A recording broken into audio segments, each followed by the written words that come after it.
अस्सलाम वालेकुम, मैं हूं रेहान तारिक और आप देख रहे हैं दास्तान। वजीर आजम पाकिस्तान इमरान खान के खिलाफ अदम एतमाद की तहरीक हतमी मरहले में दाखिल हो चुकी है।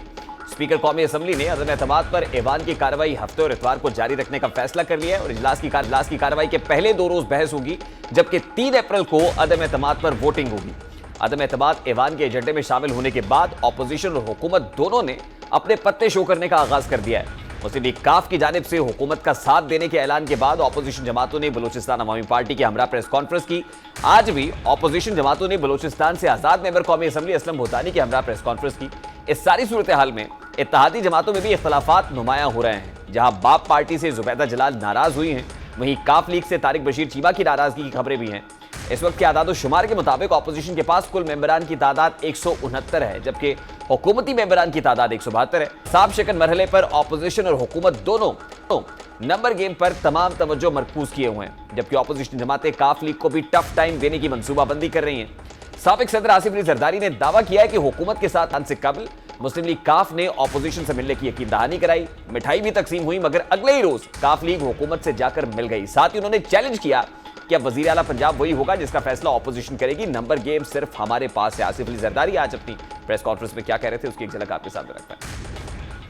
आ गए थे, फिर मुझे नहीं पता कि अचानक उनको क्या सोच आई। ये तो उनसे पूछा जाए कि वो रात को 12 बजे मुझे मुबारक देने आते हैं और मुबारक लेने आते हैं और सुबह को कहीं और चले जाते हैं। वो उनकी थोड़ी सी तंग नजरी है। वरजलाई साहब की समझते हैं कि उनको वो बना सकते हैं। मेरी नजर में वो पीटीआई उनको बना नहीं सकते। वो वोट्स नहीं है उनके पास पंजाब से। और जहाँ तक ये दूसरे लवाजमात हैं, ये तो होता रहता है, इस तरह तो होता है, इस तरह के काम।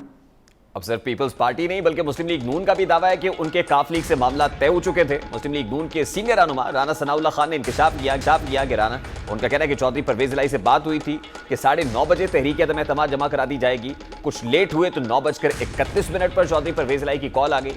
रिपोर्ट 9:45 बजे राना सनाउल्लाह के मुताबिक इसके बाद पता चला कि चौधरी साहब ने हुकूमत से बात कर ली, को जाके ऑफर दी। चौधरी साहब ने बकायदा एक्सेप्ट किया। चौधरी साहब ने कहा कि देखें, ये पता चलते ही ये असम्बली तोड़ देंगे, तो इसलिए आप सुबह ही अदम एतमाद की तहरीक जो है बुज़दार के खिलाफ जमा करवा दें। चौधरी साहब किसी कीमत पे जो है वो नहीं बन सकते पंजाब के वज़ीर आला पीटीआई की हमायत से।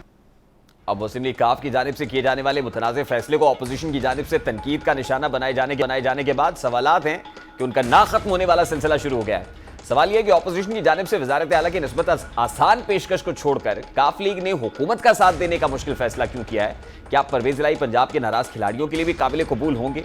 और सवाल तो यह भी है कि क्या बुज़दार की कुर्बानी देकर हुकूमत वफाक को बचा पाएगी? ऐसे बहुत सारे सवालात हैं और इन सवालात का जवाब देने की कोशिश करेंगे। इस वक्त मुस्लिम लीग काफ का रहनुमा सेनेटर कामिल अली आगा हमारे साथ मौजूद हैं। अस्सलाम वालेकुम आगा साहब, बहुत बहुत शुक्रिया आपके वक्त के लिए। आगा साहब, आज आसिफ अली जरदारी साहब की प्रेस कॉन्फ्रेंस में उन्होंने वाजे किया है कि हुकूमत के साथ मिलने के ऐलान से कबल मुस्लिम लीग काफ ने ऑपोजिशन से मिलने की यकीन दहानी कराई थी। मुबारकबादों का तबादला हो गया था, मिठाई तकसीम हो गई थी, मगर अगले ही दिन वो जाकर वजीर आज़म इमरान खान साहब से मुलाकात कर लेते हैं। तो ऐसी नौबत क्यों आई कि जिसमें डिसीव करना पड़े आगा साहब? जी देखें, ये मैंने पहले भी कहा था कि ये जो फैसले करने में देरी होती है वो फिर ज़ाहिर है उसके नताइज निकलते हैं। प्राइम मिनिस्टर साहब ने हमें बुलाया, हम उनके पास गए। उन्होंने चौधरी परवेज इलाही साहब को उस्मान बाज़ार साहब का इस्तीफ़ा थमा दिया और कहा कि आप पंजाब के लिए काबिल एतमाद साथी हैं, तो आप जाएं और वहाँ से अपना अगला प्रोसेस जो है वो शुरू करें। तो चौधरी परवेज इलाही साहब ने उसको एक्सेप्ट कर लिया। ज़ाहिर है हमारी जमात के अंदर तो एक डिसिप्लिन है और ये डिसिप्लिन एक मेयारी किस्म का डिसिप्लिन है जो जमातों में होना चाहिए।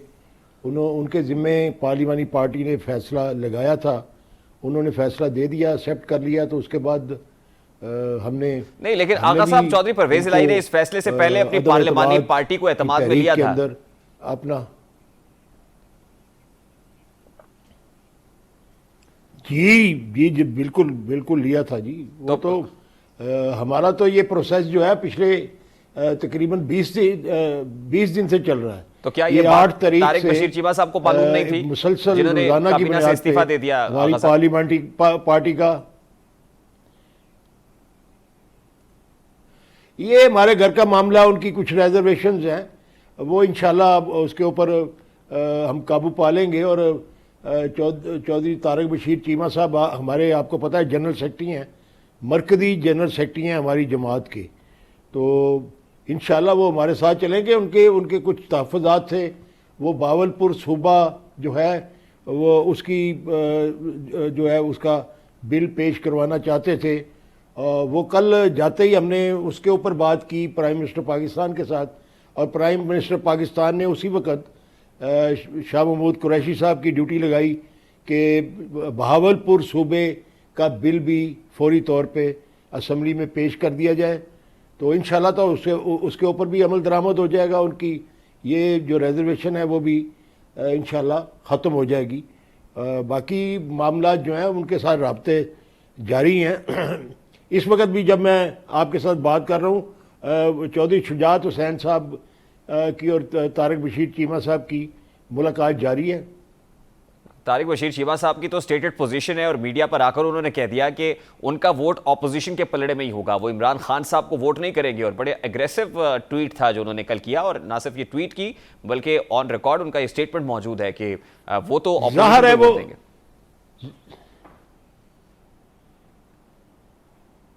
ज़ाहिर है वो नाराज़ थे, तो नाराज़गी के अंदर उन्होंने ये सब कुछ कहा है। मैं इनकार तो नहीं कर रहा, लेकिन हमारी जो कोशिशें जारी हैं, और मेरा तो मुकम्मल एतमाद है कि इंशाल्लाह तारिक बशीर चीमा साहब, चौधरी शुजात हुसैन साहब की जो का फैसला होगा उसके ऊपर इंशाल्लाह लब्बैक कहेंगे। नहीं, लेकिन आगा साहब, दिस इज क्वाइट सरप्राइजिंग। ये बताइएगा, आपने कहा कि फैसला करने में जब देर होती है तो इस तरह तो होता है, ये फैसला करने में देर कहां हुई है, किसने की है? क्योंकि मुस्लिम लीग नून ये कह रही है कि हमारे साथ मामला तय हो गए थे, अदम एतमाद की तहरीक पंजाब में हमसे मुशावरत के बाद हमने फाइल की थी। आसिफ अली जरदारी साहब भी ऐसा ही तासुर दे रहे हैं। तो देर कहां हुई है? ऑपोजिशन तो तैयार थी आपके साथ चलने के लिए। नहीं, देखें बातचीत और मशावरत तो तमाम पार्टियों के साथ होती रही है। आपने देखा पिछले 20 दिन तसलसल के साथ तमाम पार्टियों के साथ राब्ते भी रहे हैं, हम भी मीटिंग्स करते रहे हैं, वो दूसरी पार्टियां भी मीटिंग करती रही हैं, ऑपोजिशन वाले भी मीटिंग करते रहे हैं, हुकूमत भी मीटिंग करती रही है। ये तसलसल जारी था, और उसके अंदर हमारी मुलाकात जो है वो नून लीग के साथ हुई, यानी परसों शाम को उनके साथ हमारी मीटिंग हुई। उन्होंने हमारे सामने मामला जो हैं वो रखे, लेकिन हमारा फैसला ये था कि मुशावरत के बाद हम आपको जवाब देंगे। तो अगले दिन जो है वो प्राइम मिनिस्टर पाकिस्तान ने बुला के मुकम्मल एक पैकेज जो है वो अनाउंस कर दिया, और वज़ीर आला से उन्होंने रेजिग्नेशन भी ले लिया। तो उसके बाद तो हमारा बनता ही यही था, क्योंकि हम उनके इत्तेहादी हैं। तो नहीं, लेकिन आगा साहब, क्या नून लीग ने वज़ारत आला की ऑफर मुस्लिम लीग काफ को नहीं की थी? आखिरी दम तक अपने इत्तेहाद को निभाएंगे। जी, ये कुछ बातें ऐसी हैं जो कि ज़ाहिर है जब इस किस्म के इजलास होते हैं तो मुख्तलिफ किस्म की ऑफर जो हैं वो आती हैं और पेश की जाती हैं, लेकिन एक्सेप्ट करना जो है ज़ाहिर है ये पूरी पार्लिमानी पार्टी जो है वो उसके सामने चीज़ों को रख के फिर फैसले किए जाते हैं। आई होप आगा साहब ये एक्सेप्टेंस आपने बड़ी सोच समझ के की होगी, क्योंकि तहरीक अदम एतमाद पर वोटिंग अगर 3 तारीख को हो जाती है, और जैसे ऑपोजिशन क्लेम कर रही है कि 200 से ज्यादा नंबर्स उनके पास मौजूद हैं, और खुद परवेज इलाही साहब ने अपने इंटरव्यू में कहा था कि ऑपोजिशन के पास बहुत बड़ा नंबर है और इमरान खान साहब की सोच से भी ज्यादा है, तो अगर तहरीक अदम एतमाद कामयाब हो जाती है तो फिर नीचे वजारत आला चौधरी परवेज इलाही साहब जिसको फोर्स ही कर रहे हैं, क्या वो मिल पाएगी? ऐसा तो नहीं है कि आपने कहीं अपने सियासी मुस्तकबिल खुद पांव पर कुल्हाड़ी मार ली ये फैसला करके? देखें, हमारी सबसे पहली प्रायोरिटी ये होगी कि वज़ीर आज़म के ख़िलाफ़ जो तरीक़े अदम एतमाद है वो नाकाम हो, और वज़ीर आज़म पाकिस्तान जो है वो कामयाब हों, और हुकूमत का तसलसल जो है वो जारी रहे, और हुकूमत जो है वो इत्तेहादियों के साथ अपना मैंडेट पूरा करे, और 5 साल असम्बलियाँ जो हैं वो अपनी मियाद पूरी करें और आइंदा जो 1.5-2 साल होंगे उसके अंदर डिलीवरी के लिए उसको आम आदमी को डिलीवर किया जाए और उनके मसाइल को हल किया जाए। और हम सर तोड़ कोशिश करेंगे कि हुकूमत कामयाब हो ताकि इलेक्शन में सुरखरू हो के उतरा जाए और लोगों के गिले शिकवे और लोगों की जो अपना मुश्किलात हैं उनका हल निकाला जाए। आगा साहब, ये एक अपहिल टास्क है जिसका आप जिक्र कर रहे हैं। वज़ीर-ए-आज़म इमरान खान साहब ने तहरीक अदम एतमाद को नाकाम बनाने के लिए काफ लीग को, चौधरी परवेज इलाही को क्या टास्क दिया है, उसके लिए किस किस को मनाना पड़ेगा? आई होप कि आपको अंदाजा होगा इस बात का।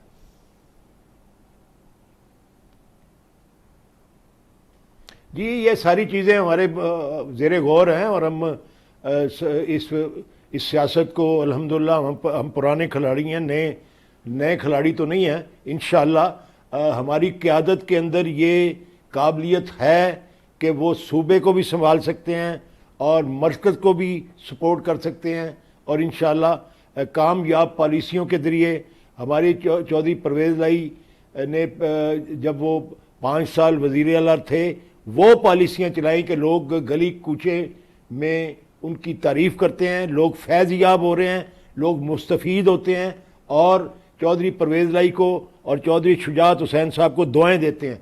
इंशाअल्लाह वो तसलसल हम दोबारा शुरू करेंगे और आप देखेंगे कि आगा साहब, जब नंबर गेम ऑपोजिशन के पास होगी तो चौधरी परवेज इलाही वजीर आला कैसे बन जाएंगे? मेरा सवाल तो बड़ा सादा सा है। नंबर गेम में अगर ऑपोजिशन तगड़ी होगी जैसे वो क्लेम कर रही है तो फिर वजारत आला चौधरी परवेज इलाही को कैसे मिलेगा? दावे तो हर तरफ से किए जाते हैं, ऑपोजिशन भी करती है, हुकूमत भी करती है, लेकिन ये फीजेबल बनाना जो है ये अच्छे खिलाड़ियों का काम होता है कि बड़ा टारगेट भी जो है उसको भी अचीव करें। इंशाअल्लाह आप देखेंगे कि हम वफाक में भी अपना टारगेट अचीव करेंगे और सूबे में भी अपना टारगेट अचीव करेंगे। चलिए आगा साहब, ये कहने में तो बात अच्छी लगती है, लेकिन ये टारगेट अचीव कैसे होगा जब खुद चौधरी परवेज इलाही ने एक इतना एग्रेसिव इंटरव्यू दिया और उसके अंदर वो हाईलाइट किया जो डेफिशिएंसीज थी इमरान खान साहब के तर्ज हुकूमत के अंदर, और फिर ये तक कह दिया कि इनकी तो नेपीज ही चेंज करते रहे करने वाले और अब इनको खुद हुकूमत करना पड़ रही है तो इनको अंदाजा हो रहा है। और फिर ये भी कहा कि ऑपोजिशन के पास जितने नंबर्स हैं इनकी सोच है, तो इतने नंबर्स को पाकिस्तान तहरीक इंसाफ के अपने मुनहरिफ लोगों को जो अभी भी कॉर्नर्ड है बहुत ज्यादा, उनको वापस कैसे लेके आएंगे? काफ को कैसे बनाएंगे? बाप जो ऑलरेडी अपना जो है वोट ऑपोजिशन के पलड़े में डाल चुकी है, ये सब कैसे करेंगे? आगा साहब, मेरा सवाल बड़ा सादा सा है।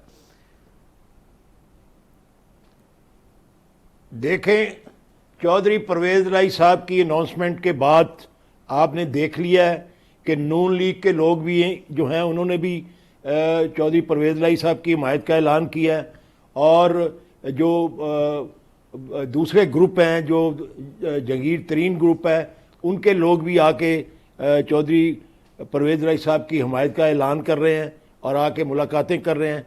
दीगर लोग भी बहुत सारे आपको अभी कबल अज वक्त तो मैं आपको यहाँ पे इस प्रोग्राम में सारी स्ट्रेटजी अपनी नहीं बयान करूँगा, लेकिन मैं आपको यकीन दिलाता हूँ कि इंशाअल्लाह नंबर गेम पूरी हो चुकी है।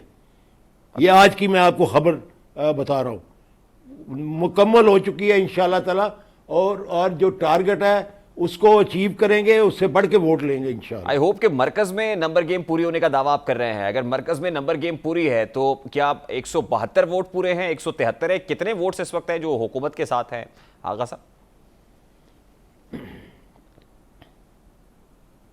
172 से ज्यादा होंगे इंशाअल्लाह। तो आगा साहब, मैं जान सकता हूं कि आपको कोई फोन कॉल आई है जिसके बाद एकदम आप कह रहे हैं कि नंबर गेम भी पूरी हो गई है, स्ट्रैटेजी भी बन गई है, मामलात हुकूमत की तरफ जाते हुए दिखाई दे रहे हैं?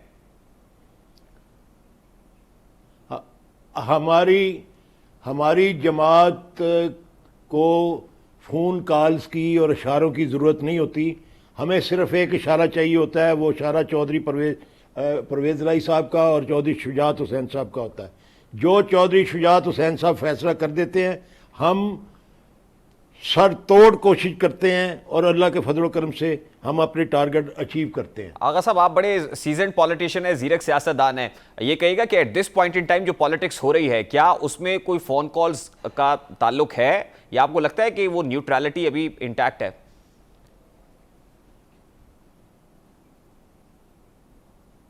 कतई तौर पे मैं समझता हूँ कि अब सियासत में वो दौर गुजर चुका है, इस किस्म की कोई बात कोई। और वैसे भी आपने देखा है कोई ये अगर फ़ोन कॉल्स आती होती तो ये इतना ये प्रोसेस जो है फ़लाँ जमात के साथ जो है वो रब्ता हो रहा है, ये मुज़ाकरात हो रहे हैं। ये पिछले 20 दिन से आपने देखा कि कोई दिन ऐसा नहीं है जिसके अंदर पार्टियां एक दूसरे को मिल रही हैं, अपने मुतालबात पेश कर रही हैं, अपना अपना एजेंडा पेश करती हैं और उसके ऊपर डिस्कशन करती हैं।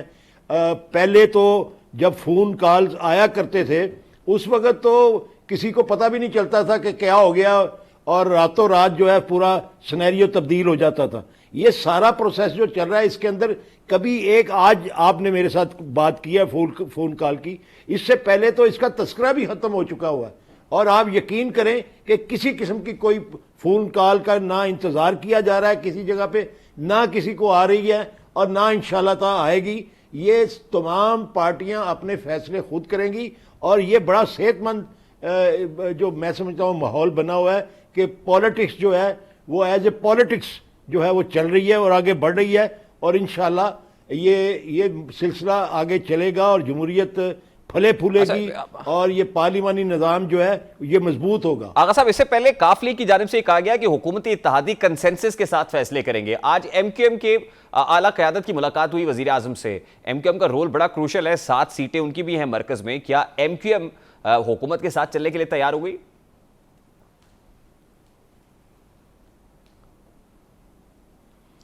ये मुझे पूरा यकीन है जी। हमारी भी कल मुलाकात तो हुई थी MQM के साथ, तो जो हमने असेस किया, जो हमारी बातचीत उनके साथ हुई उसके अंदर हमने जो अंदाज़ा लगाया वो यही था कि उनके मामला जो हैं इंशाल्लाह वो हुकूमत के साथ तय हो जाएंगे। और फिर उसके बाद हमारी जब प्राइम मिनिस्टर से अपना मुलाकात हुई उसके अंदर भी हमने उनके मुतालबात की भी बात की और उनके जो तहफ़्फ़ुज़ात हैं उनकी भी बात की। ज़ाहिर है फैसला तो फाइनली MQM एक इंडिपेंडेंट जमात है, उन्होंने करना है और ज़ाहिर है उनकी राब्ता कमेटी है जो फैसले करती है।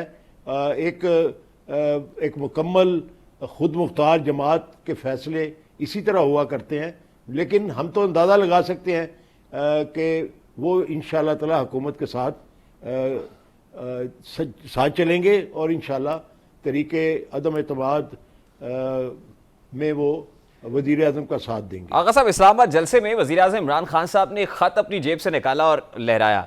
उसके बाद आज वफाकी वज़रा की जानिब से भी मीडिया टॉक की गई और उस ख़त का जिक्र किया गया। उम्मीद है कि जब चौधरी परवेज़ इलाही की मुलाकात हुई है या काफ लीग साथ चलने को तैयार होगी तो उस ख़त का मतन आपकी नज़र से तो गुजरा होगा कि उस ख़त में क्या है?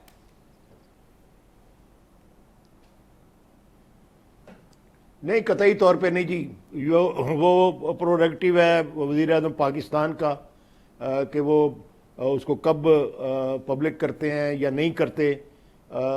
मैं समझता हूँ कि जो नेशनल सिक्योरिटी के इश्यूज़ होते हैं उनको पब्लिक इस तरीके से जो है नहीं किया जाना चाहिए। ठीक है, इशारतन उन्होंने बताया है और अगर वाकई ये उसके अंदर ऐसे कंटेंट्स हैं जिनका तस्करा वज़ीर आज़म ने किया, यकीनन उसके अंदर होंगे जो उन्होंने पब्लिक को जलसा आम के अंदर बताया, तो मैं समझता हूँ कि वो इंतहाई काबिल मज़म्मत है और यकीनी तौर पे उसका नोटिस जो है वो लिया जाना चाहिए और हुकूमती सतह पे भी लिया जाना चाहिए, पब्लिक की सतह पे भी। लेकिन आका साहब, खुद इमरान खान साहब ने कहा था कि ऑफ द रिकॉर्ड कम से कम मीडिया के साथ वो जरूर ये शेयर करेंगे कि इसके कंटेंट्स क्या हैं। ऑफ द रिकॉर्ड भी इमरान खान साहब ने आपके साथ शेयर नहीं किया कि इसके कंटेंट्स क्या है?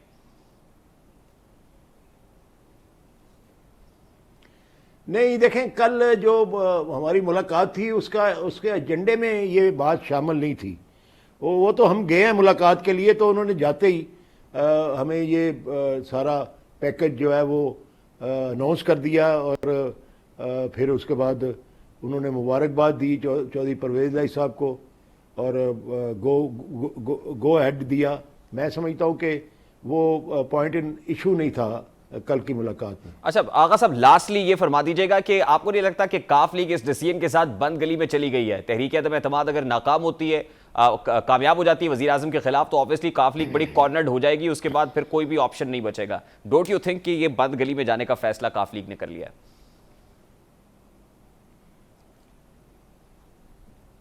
देखें, ये तो महज मफरूज़े पे आप बात कर रहे हैं। इंशाल्लाह मैं आपको जो बात बता रहा हूँ वो फैक्ट्स एंड फिगर की बिना पर बता रहा हूँ, कैलकुलेशन की बिना पर, अपने राब्तों की बिना पर बता रहा हूँ।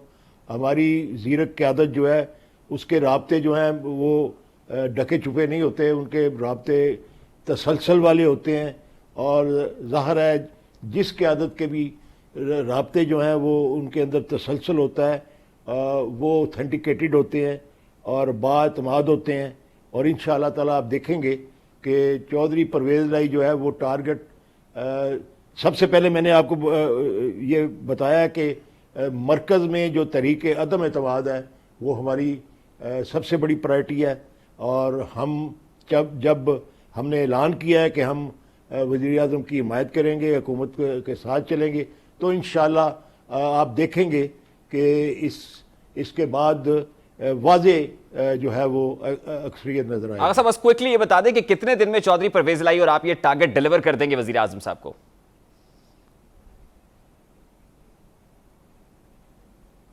देखिए, ये तो प्रोसेस जारी है। कौमी असम्बली के अंदर जो प्रोसेस है वो परसों से फिर इजलास शुरू होगा और स्पीकर कौमी असम्बली जो है वो जिस तरीके से चलाएंगे। और 7 दिन तो है ना जी, 4 तारीख तक तो इनके पास वक्त है। 3 तारीख को वोटिंग करवाते हैं, 2 तारीख को करवाते हैं, 4 तारीख को कराते हैं, तो मैक्सिमम 4 तारीख है। इंशाल्लाह 4 तारीख तक इंशाल्लाह ये टारगेट मुकम्मल हो जाएगा और कामयाबी होगी इंशाल्लाह। बहुत बहुत शुक्रिया कामिल अली आगा साहब, पाकिस्तान मुस्लिम लीग काफ के मरकजी रहनुमा सेनेटर कामिल अली आगा हमारे साथ मौजूद थे। वो कह रहे हैं जो टास्क दिया है इमरान खान साहब ने वज़ीर आला चौधरी परवेज़ लाई साहब को, वज़ीर आला टू बी जिनके हवाले से कहा जा रहा है, वो टास्क वो जल्दी डिलीवर कर देंगे और तहरीक अदम एतमाद को नाकाम बनाएंगे। अब क्या होता है, ऑब्वियसली इसमें जो मुनहरिफ लोग हैं वो भी बड़े इंपॉर्टेंट हैं, MQM का किरदार बड़ा इंपॉर्टेंट है। पाकिस्तान तहरीक इंसाफ के मुनहरिफ रहनुमा बासित बुखारी साहब और MQM के अहम रहनुमा हमारे साथ मौजूद होंगे। इस ब्रेक के बाद हमारे साथ रहिएगा।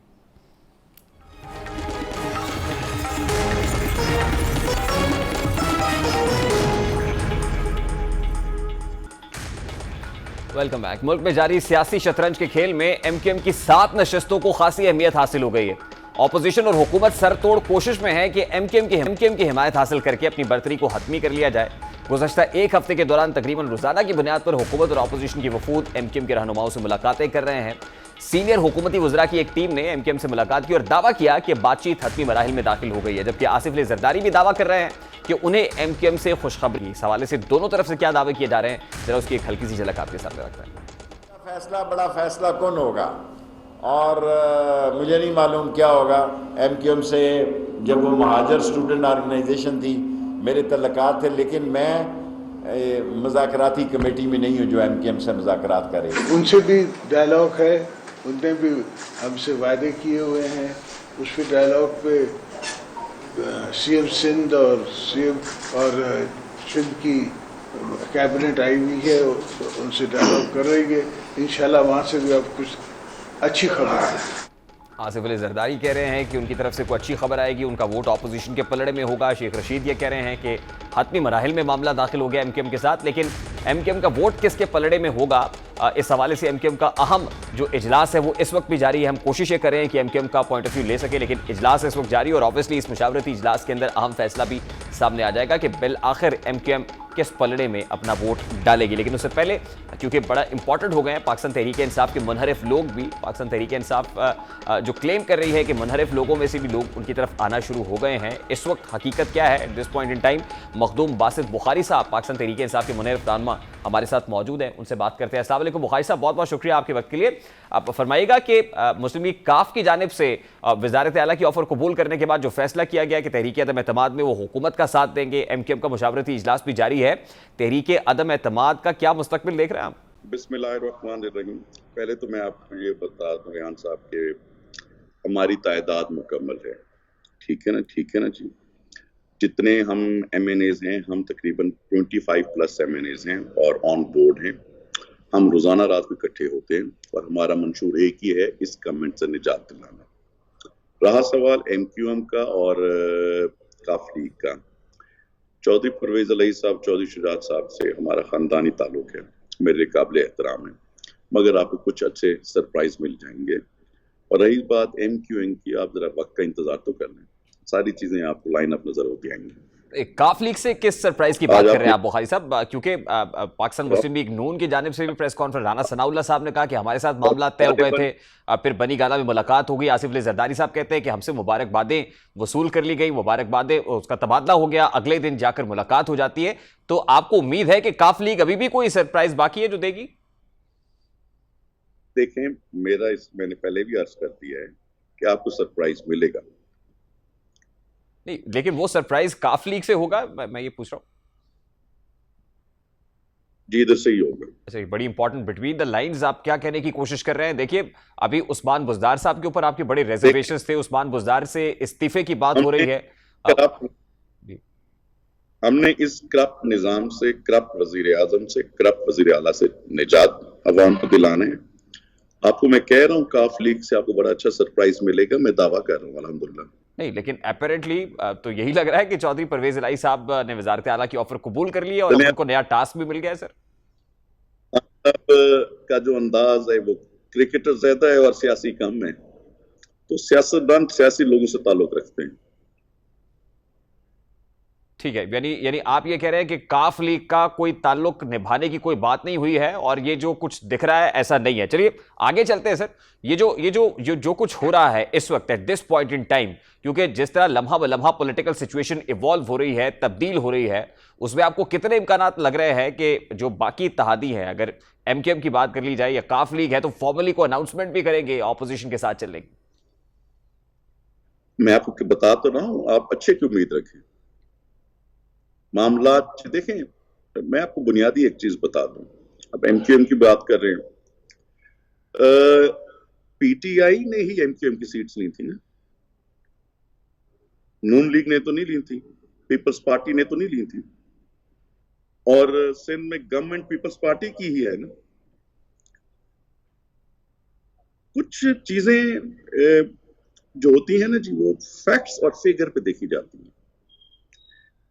पीटीआई ने एमक्यूएम की सीट्स ली, वो 7 तक आ गए। पीटीआई ने उधर मतलब के पीपल्स पार्टी की सीटें गेन नहीं की, एमक्यूएम की सीटें गेन की थी। और आप समझ जाए, मैं आपको बहुत सारी चीजें बता गया हूं। ये बात दुरुस्त है, ठीक है। एमक्यूएम को पाकिस्तान तहरीक इंसाफ ने as far as Karachi is concern नुकसान पहुंचाया, और एमक्यूएम को अगर कोई कुछ दे सकता है तो वो पाकिस्तान पीपल्स पार्टी है जो सिंध की हुकूमत है। ये इस बात से भी मैं इत्तेफाक करता हूं, लेकिन समझ नहीं आ रही है सर कि काफ लीग क्या कर रही है। आगे देखते है क्या। अभी आपको एक और भी मैं न्यूज दे दूं, शायद आपको पता होगा। अभी सैयद फखर इमाम जो इनके मिनिस्टर हैं फेडरल, फूड है जी, ट्वीट में यह लिखा है कि अगर खान साहब अपने जान निसार को अपने लिए कुर्बान कर सकते हैं तो शायद मेरा मुश्किल होगा इस किस्म के इंसान के साथ चलना। अच्छा बुखारी साहब, अभी जो है वो प्रोड्यूसर साहब भी बता रहे हैं कि फखर इमाम साहब की जो ट्वीट है वो फेक ट्विटर अकाउंट से हुई है, वो कोई उनका ऑफिशियल ट्विटर अकाउंट नहीं है। इस हवाले से तरदीद भी सामने आ गई है नबील भाई। अच्छा जी, चलो, इनकी तरदीद, हमने इनको कभी ऑन बोर्ड लिया ही नहीं था। हमने 2 फेडरल मिनिस्टर का क्लेम किया था। तारिक बशीर चीमा साहब ने भी रिजाइन कर दिया है, शाहजैन बुख्ती साहब उन्होंने भी रिजाइन कर दिया। जो हमने क्लेम किया था वो पूरा हो चुका है। लेकिन बुखारी साहब, तारिक बशीर चीमा साहब से मुताल्लिक तो आज चौधरी शुजात हुसैन साहब का वजाहती बयान भी आ गया है कि जो कुछ हुआ चौधरी परवेज इलाही साहब ने किया वो कंसेंसस के साथ किया है, ऐसा कोई इख्तलाफ मौजूद नहीं है विद इन द पार्टी। कल मैं एक इंटरव्यू में बैठा था, लेकिन कुछ ऐसी चीजें हैं, मैं आपको बता तो रहा हूँ। आप काफ लीग वाले टॉपिक को मेरे साथ ना करें, मेरा इस खानदान से बहुत पुराना ताल्लुक है और मुझे अच्छा नहीं लगता कि मैं काफ लीग के ऊपर कोई आर्गू पेश करूं। लेकिन आसिफ अली जरदारी साहब ने भी थोड़ी देर पहले जो प्रेस कॉन्फ्रेंस की है वो आपने सुनी होगी, उसमें तो उन्होंने बड़े गुस्से का इजहार किया है। सर जी, आप चलें आगे देखें तो सही, अब आगे चलें। हाँ जी, अच्छा बुखारी साहब, आपने हमारे ही शो में उस्मान बुज़दार साहब से मुताल्लिक, उनकी करप्शन से मुताल्लिक भी कुछ बातें आशिकार की थी और एक नंबर भी कोट किया था। अब उस्मान बुज़दार साहब जब वज़ीर आला नहीं रहेंगे और चौधरी परवेज़ इलाही साहब को वज़ारत आला दे दी जाएगी, तो क्या जो पाकिस्तान तहरीक इंसाफ विद इन द PTI जो धड़े हैं उनको कबूल होंगे परवेज़ इलाही साहब? मेरे ख्याल है जो PDM है उनके साथ ऑन बोर्ड है, और अभी तो हम सूबे का सोच ही नहीं रहे। अभी तो हमें सिर्फ कंसर्न है पहले मरकज का। इंशाल्लाह मरकज से जान छूट जाएगी, सूबा खुद ब खुद सब ठीक हो जाएगा। लेकिन आपको नहीं लगता कि सूबे में अगर मैनेज कर लिया जाएगा तो इसका इफेक्ट मरकज पर तो होगा? यानी वो जो नाराज धड़े हैं, वो अलीम तरीन ग्रुप है, वो काफ लीग का ग्रुप है, चौधरी बरादरान है, अगर ये मैनेज हो जाएंगे सूबाई सतह पर तो ऑब्वियसली इसके इंप्लीकेशंस विफाकी सतह पर तो होंगे ना सर, सेंटर तक इसकी। मैं सियासी वर्कर हूं, मैं आपको एक चीज बता दूं और मैं इंशाल्लाह दावा करके कह रहा हूं, पंजाब का आने वाला चीफ मिनिस्टर PDM की रिकमेंडेशन के साथ आएगा और कोई नहीं आएगा। और PDM ने इस हवाले से क्या सोच रखा है? कि ऐसा भी है कि PDM की पाकिस्तान पीपल्स पार्टी के साथ भी इस मामले पर कोई तू मैं हुई है?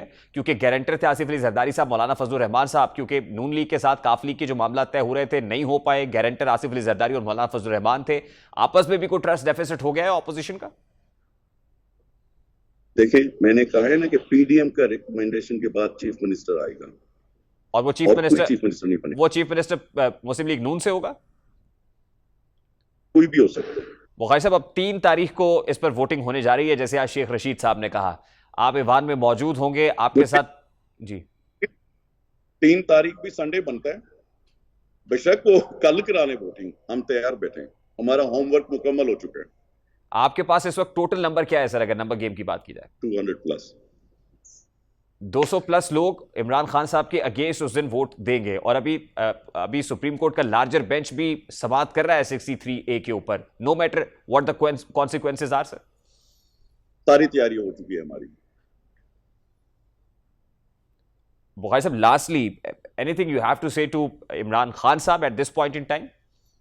इंशाअल्लाह सोमवार की रात को ये साबिक वज़ीर आज़म होंगे। मखदूम वासिद बुखारी पाकिस्तान तहरीक इंसाफ के मुनर्रिफ रहनुमा हमारे साथ मौजूद थे। नंबर गेम में वो कह रहे हैं कि ऑपोजिशन के पास 200 नंबर्स मौजूद हैं, लेकिन अभी जो नंबर गेम इस वक्त एक्चुअली दिखाई दे रही है, कौमी असम्बली में हुकूमती इत्तेहाद के पास इस वक्त 171 नशस्तें हैं, कौमी असम्बली में तहरीक इंसाफ के पास जो अपनी PTI के लोग हैं वो 155 नशस्तें हैं, जिसमें MKM की 7 हैं, काफ लीग की 4 हैं, GDA की 3 है, अवामी मुस्लिम लीग 1 और बलूचिस्तान अवामी पार्टी की भी 1 नशस्त है। जुबैदा जलाल साहिबा जो मिनिस्टर हैं वो अभी तक हुकूमत के साथ है, तो कुल मिलाकर 171 बनती हैं। अगर कौमी असम्बली में अपोजिशन जमातों के नंबर की नशस्तें कोट की जा रही हैं, जिसमें मुस्लिम लीग नून के 84 हैं, पीपल्स पार्टी के 56 हैं, MMA और JUI के 15 अरकान हैं, जबकि BNP मैंगल के 4 हैं, इसी तरह ANP का 1, 4 आज़ाद अरकान है, जमहूरी वतन पार्टी शाहजन बुख्ती साहब उनकी 1 नशस्त है, और बलूचिस्तान अवामी पार्टी की 4 नशस्तें शामिल है। इस तरह से जो अपोजिशन का नंबर बनता है, अपोजिशन इत्तेहाद का 170 है, जबकि हुकूमती इत्तेहाद का नंबर जो है 171 बनता है। लेकिन इंपॉर्टेंट बात ऑब्वियसली ये है कि MKM अपना वोट किस पलड़े में डालती है, अभी उन्होंने डिसीजन लेना है। इसी तरह से जो दीगर इत्तेहादी हैं वो भी ऑब्वियसली इनडिसाइसिव हैं अभी तक, और फिर मुनहरिफ लोग भी अगर शामिल हो जाएंगे ऑपोजिशन के साथ, तो ऑपोजिशन बड़ा कॉम्प्रीहेंसिवली ये नंबर तो पूरा कर लेगी। लेकिन इस वक्त जो कुछ हो रहा है वो बिल्कुल सियासत हो रही है। यानी अगर ये कहा जाए कि इमरान खान साहब जो पहले स्टेटमेंट्स दिया करते थे और अब जो वो कर रहे हैं, क्योंकि उन्होंने तो कहा था कि वो घुटने नहीं टेकेंगे, वो नहीं करेंगे, किसी को NRO नहीं देंगे, लेकिन अब उस्मान बुज़दार जो तब्दीली की अलामत थे, तब्दीली का निशान थे, वसीम अकरम प्लस थे, उनसे वज़ारत आला लेकर चौधरी परवेज़ इलाही को वज़ारत आला देना ऑब्वियसली इमरान खान का प्योर सियासी डिसीजन है, पॉलिटिकल डिसीजन है, और सियासी बात हो रही है, अनऑर्थोडॉक्स बात नहीं है। ये कोई गैर सियासी, गैर रस्मी, गैर रिवायती सियासतदान का तर्ज अमल नहीं है, बल्कि प्योर सियासी तर्ज अमल है। क्योंकि इससे पहले इमरान खान साहब क्या स्टेटमेंट दिया करते थे, जरा उसकी एक झलक आपके सामने रखता है। सरदार उस्मान को पंजाब का वजीर आला नॉमिनेट किया। उस्मान, जब तक तहरीक इंसाफ की गवर्नमेंट है पंजाब में, उस्मान बुज़दार आपके चीफ मिनिस्टर हैं। मैं समझता हूं कि उस्मान बुज़दार इंशाल्लाह पंजाब के बेस्ट चीफ मिनिस्टर बनेंगे। लेकिन आज हुकूमत बचाने के लिए उस्मान बुज़दार की कुर्बानी दी गई है। अब ऑब्वियसली अब ये पॉलिटिक्स की बात है, अपने इंटरेस्ट की बात है। अगर इंटरेस्ट है, सेव होता है, तो उसमें उस्मान बुज़दार की कुर्बानी देनी पड़ती है, नो मैटर व्हाट। ये हो गया। अगर हुकूमत सियासत कर रही है तो दूसरी तरफ ऑपोजिशन भी सिर्फ सियासत कर रही है। और हमारे यहाँ जो मोरालिटी की पॉलिटिक्स ऑफ मोरालिटीज़ नहीं है, यहाँ पॉलिटिक्स ऑफ पावर है। क्योंकि आपने देखा कि बलूचिस्तान अवामी पार्टी के साथ तो एक प्रेस कॉन्फ्रेंस की गई ऑपोजिशन, मुत्तहिदा ऑपोजिशन की जानिब से, लेकिन ये वही बाप है जिसके हवाले से ऑपोजिशन बड़े बड़े क्लेम्स करती थी, बड़े बड़े दावे करती थी। और ख़ासतौर पे यूसुफ रज़ा गिलानी साहब के जो सेनेट का इंतखाब था, उसके अंदर जो बहुत बड़ी टसल थी PMLN और पीपल्स पार्टी के दरमियान, उसमें भी बाप पार्टी के वोट्स थे। तो इस बाप से आज जो हमायत ऑपोजिशन हासिल करे, पहले ऑपोजिशन का क्या तर्ज अमल रहा है, क्या स्टेटमेंट्स रहे हैं, इन सियासी स्टेटमेंट्स और सियासी कशमकश का नतीजा क्या निकलने वाला है, यकीनन ये भी अब चंद दिन की गेम है और उसके बाद दूध का दूध और पानी का पानी हो जाएगा। अभी एक क्विक शॉर्ट ब्रेक लेने का कहा जा रहा है, ब्रेक के बाद वापस आएंगे। वो एक खत जिसका जिक्र इमरान खान साहब ने जलसे में किया था, आज वज़रा ने उस पर एक प्रेस कॉन्फ्रेंस की और कुछ बातें आशिकार हुई हैं, वो क्या कह रहे हैं, इस पर बात करेंगे इस ब्रेक के बाद।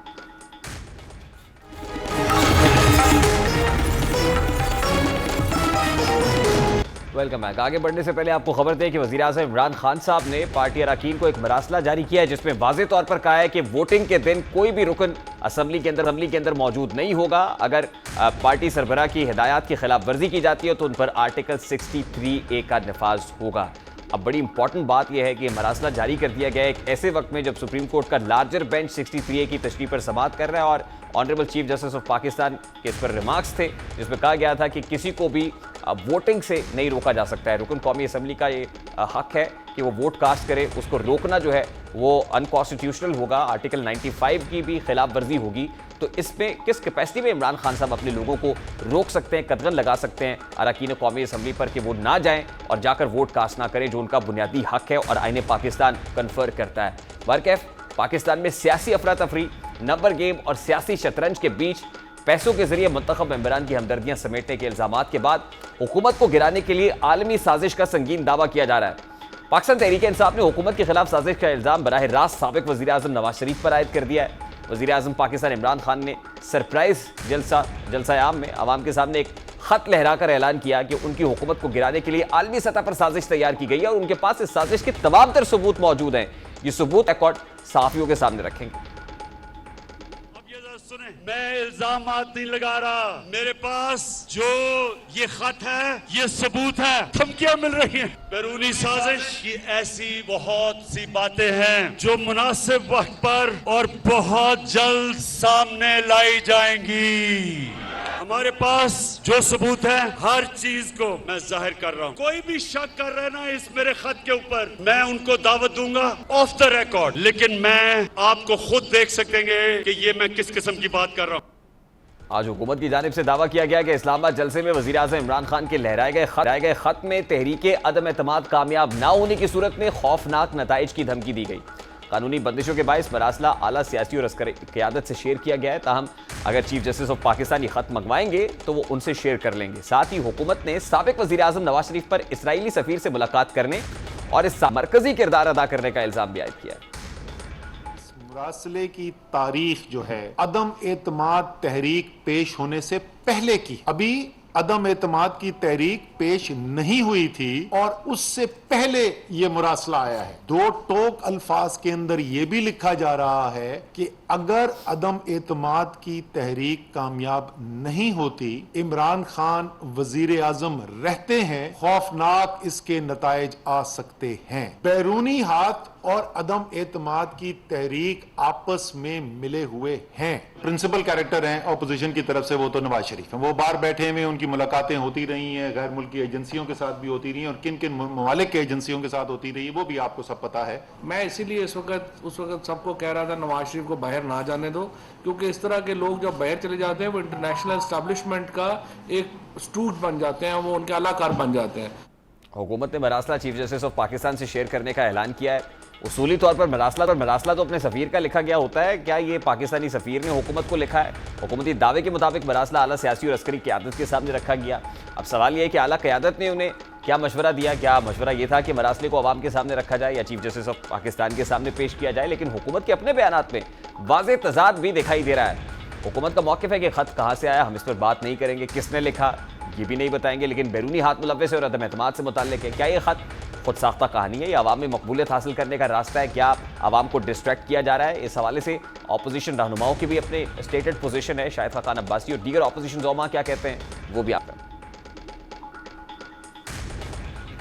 पूरा ऑपोजिशन ने चैलेंज किया, हम भी चैलेंज करते हैं कि कौम के सामने लेकर आए, साबित करो। 3 साल से अब पाकिस्तान के अवाम पहचान चुके हैं कि खान साहब का आदत है कि वो झूठे इल्ज़ामात लगाए। इसको फौरी तौर पर कल पार्लियामान का इजलास बुलाया जाए, इन कैमरा इजलास रखें अगर ये खुफिया मामला है, और उसके सामने ये खत रखा जाए कि वो कौन सा मुल्क है जिसमें जुर्रत हुई कि पाकिस्तान को धमकी दे सके।